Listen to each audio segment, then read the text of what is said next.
Drama last minute mewarnai Pilkada Jakarta dan Jawa Barat. Anies Baswedan yang sebelumnya sempat digadang-gadang kembali maju di Jakarta tak bisa berkutik karena parpol tak ada yang mengusungnya.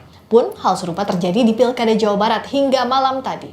Kita bahas lengkapnya bersama juru bicara Anies Baswedan, Syahrin Hamid, dan Direktur Eksekutif Trias Politika, Agung Baskoro. Selamat malam, Mas Syahrin, Mas Agung.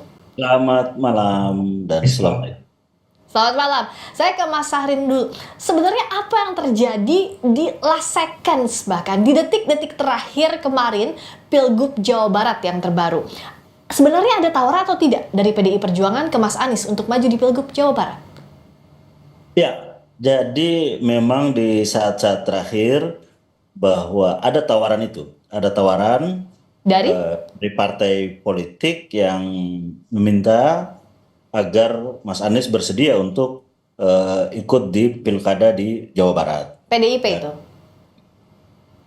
Dan tentunya ya itu adalah sebuah Nggak mau jawab ya, Mas Syahrin? sebuah kepercayaan, dan ya kita tahu bahwa akhirnya dengan pertimbangan aspirasi yang justru muncul dan berkembang itu adalah dari DKI Jakarta. Kita tahu bahwa itu baik dari warga masyarakat maupun dari partai politik di tingkat wilayah, ada 4 partai politik yang meminta Anies untuk maju sebagai calon gubernur.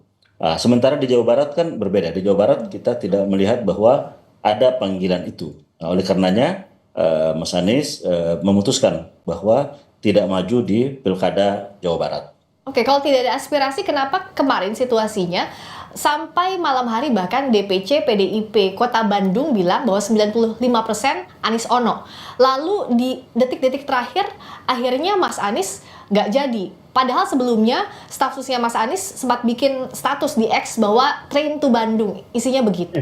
Nah, apa yang terjadi sebenarnya Mas Syahrin? Kenapa Ya, bisa batal itu. di last seconds? Ya, jadi memang ada perbincangan itu.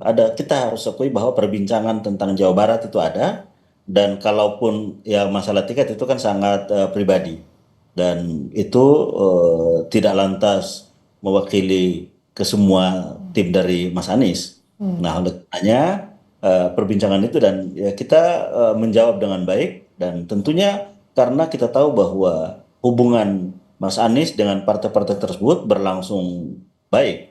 Dan sampai terakhir akhirnya disampaikan bahwa memang Mas Anies tidak maju untuk Jawa Barat.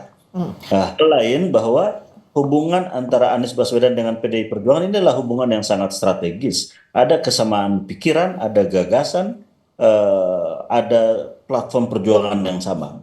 Kita lihat bahwa, nah ini adalah sebuah kerjasama yang sifatnya tidak hanya soal pilkada, tapi melampaui dari itu adalah untuk bagaimana mewujudkan cita-cita nasional kita. Ya, partai Kami politik. sendiri Ya. memiliki konsentrasi tentang pewujudan keadilan, kesetaraan, membangun Indonesia yang lebih baik, mencerdaskan kehidupan bangsa. Ini adalah agenda-agenda besar yang tentunya harus dibangun dengan membangun kerjasama politik dengan kekuatan partai yang lain. Apalagi kita tahu bahwa PDI Perjuangan adalah partai terbesar di Indonesia. Nah, ini adalah menjadi hubungan strategis politis antara Anies dan juga PDI Perjuangan.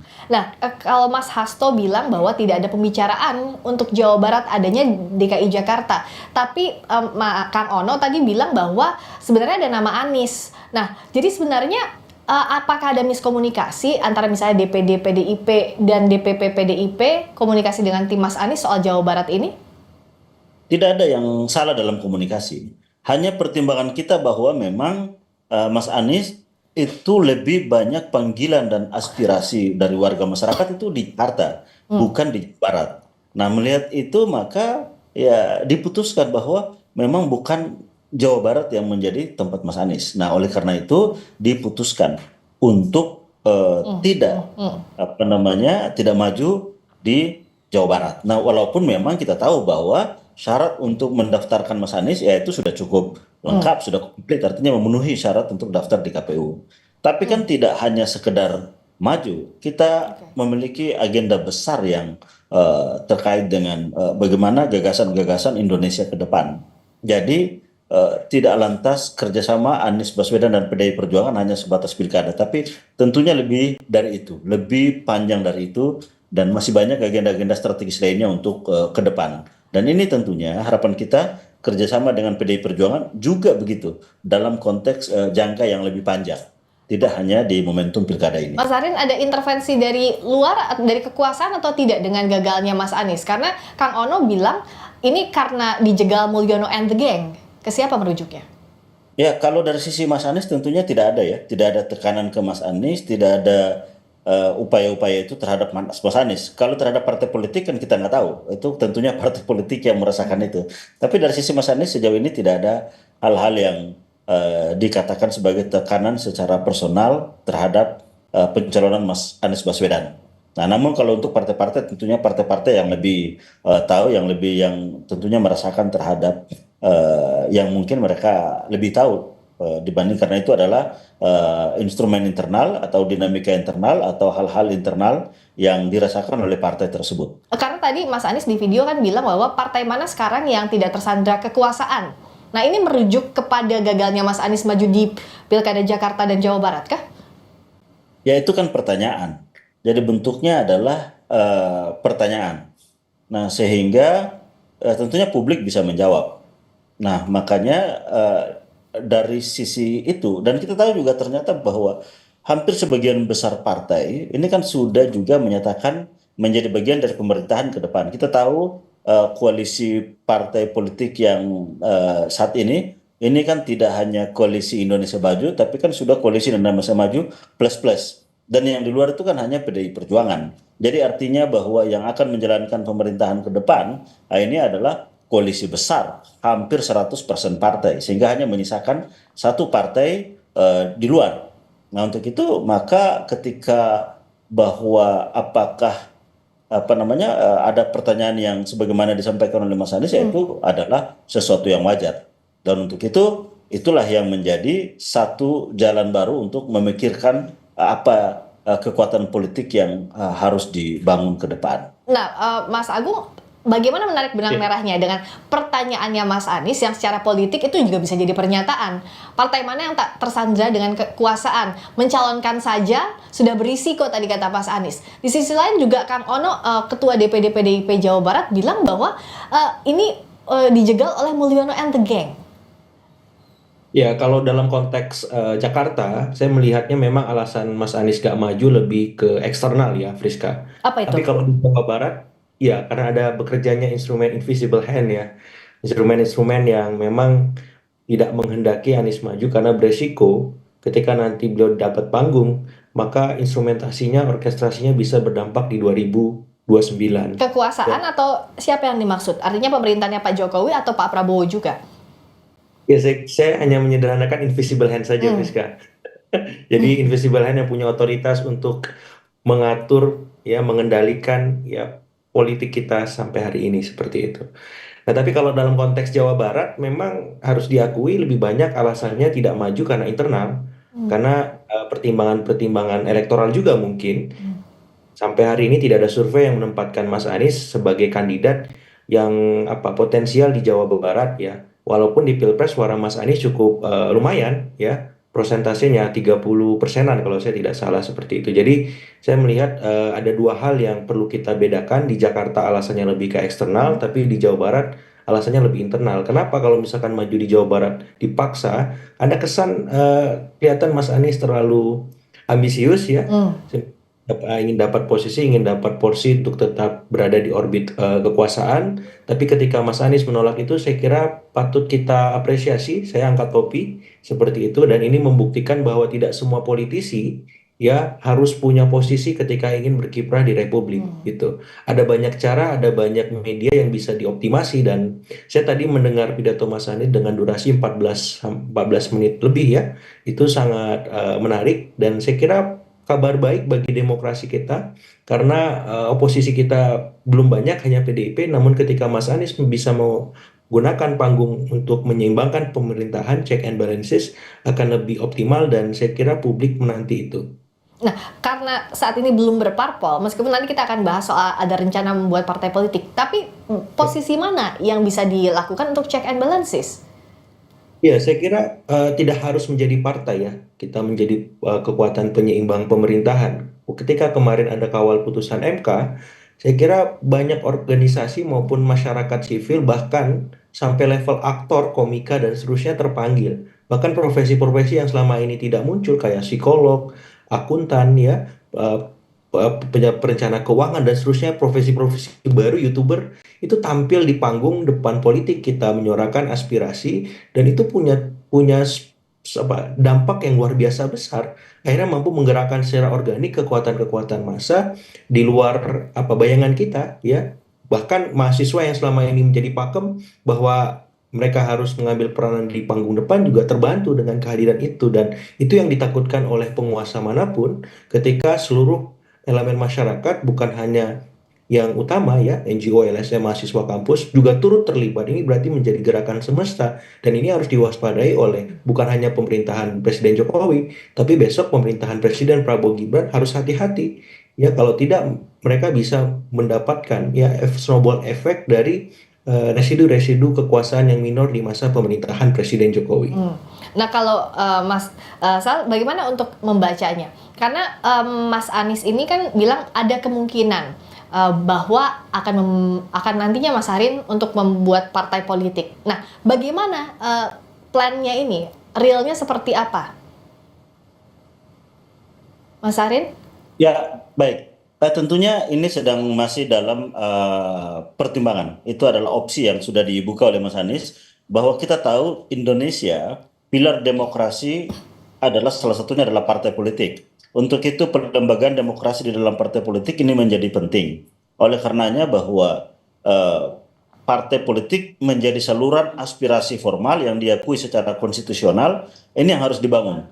Bahwa edukasi politik di situ, rekrutmen kepemimpinan politik di situ, dan juga artikulasi politik juga di situ. Sehingga nantinya ya tentunya Mas Anies tidak lagi secara personal mengekspresikan hal tersebut, tapi juga secara institusional. Sehingga kekuatannya menjadi lebih organisatorik dan juga berjejaring hal yang lebih kuat.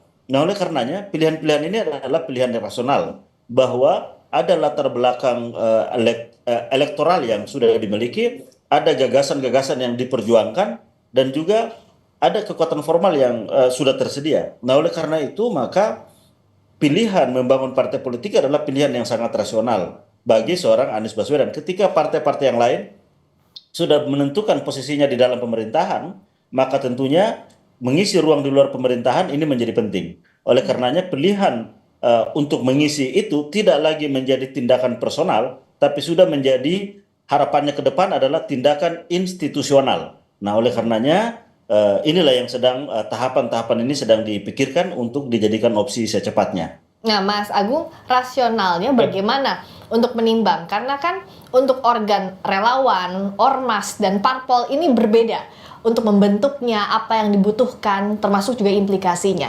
Untuk politisi seperti Mas Anies, dengan modal elektoral seperti saat ini, modal ketokohan seperti saat ini, mana yang paling rasional?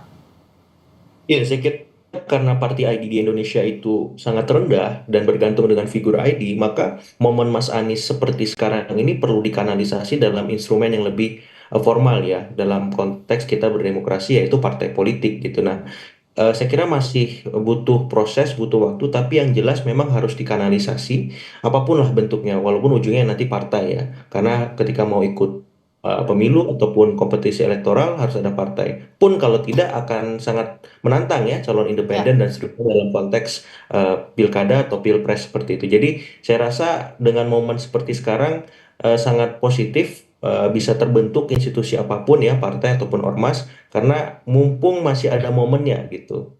Karena politik itu adalah soal momentum. Kalau momentum lewat, ya orkestrasinya akan semakin kurang maksimal. Nah, sekarang ada momen di mana masyarakat sipil kembali bangkit ya. Kemudian yang kedua ada momen pilkada, yang ketiga ada momen di mana Anies Baswedan sedang dizolimi seperti itu, dan ada momen di mana publik butuh kekuatan oposisi alternatif di luar PDIP Perjuangan. Saya kira harus cepat supaya tidak ada yang terlewat, Friska.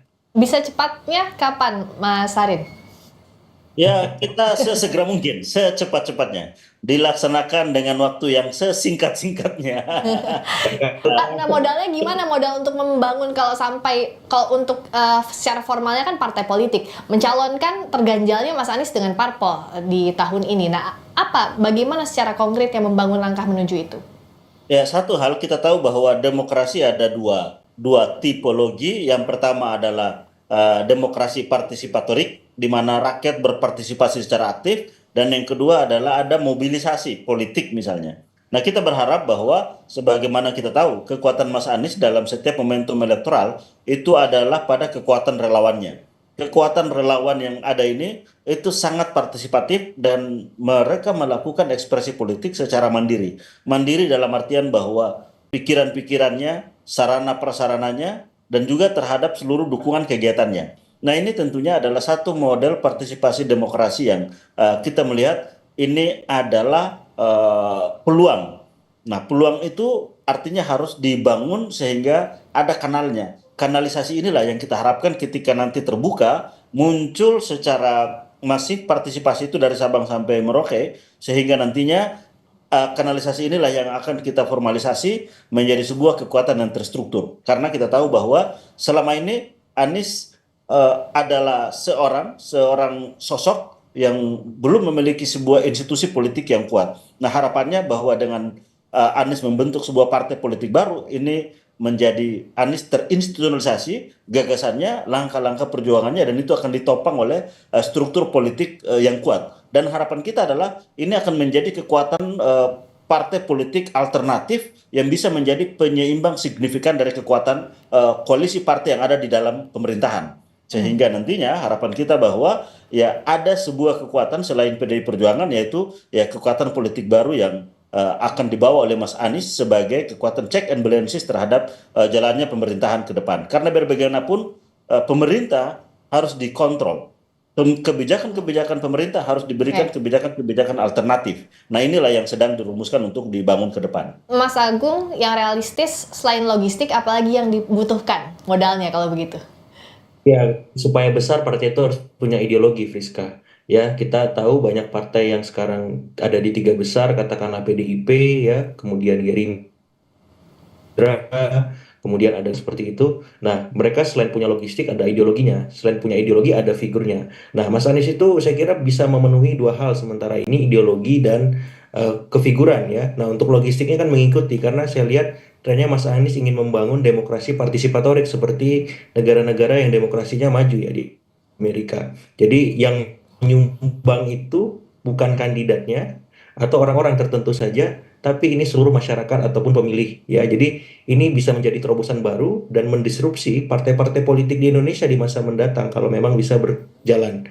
Dan ini bisa menjadi kabar buruk bagi yang selama ini menjalankan atau berpartai dengan cara-cara yang sifatnya top down. Ya, kalau misalkan Mas Anies mampu membangkitkan bottom up sistem itu, saya kira ini kabar baik bagi semua pihak dan ya harus kita apresiasi, ya, terobosan semacam ini dalam demokrasi kita untuk memecah kebuntuan politik ataupun hegemoni politik yang sangat berbahaya bagi demokrasi seperti itu. Mampukah Mas Anies memanfaatkan momentum ini? Mas Sahrin dan kawan-kawan yang akan menjawab. Terima kasih Mas Sahrin Hamid, juru bicara Anies Baswedan. Terima kasih juga Mas Agung Baskoro, Direktur Eksekutif Rias Politika. Selamat malam. Berikutnya saudara.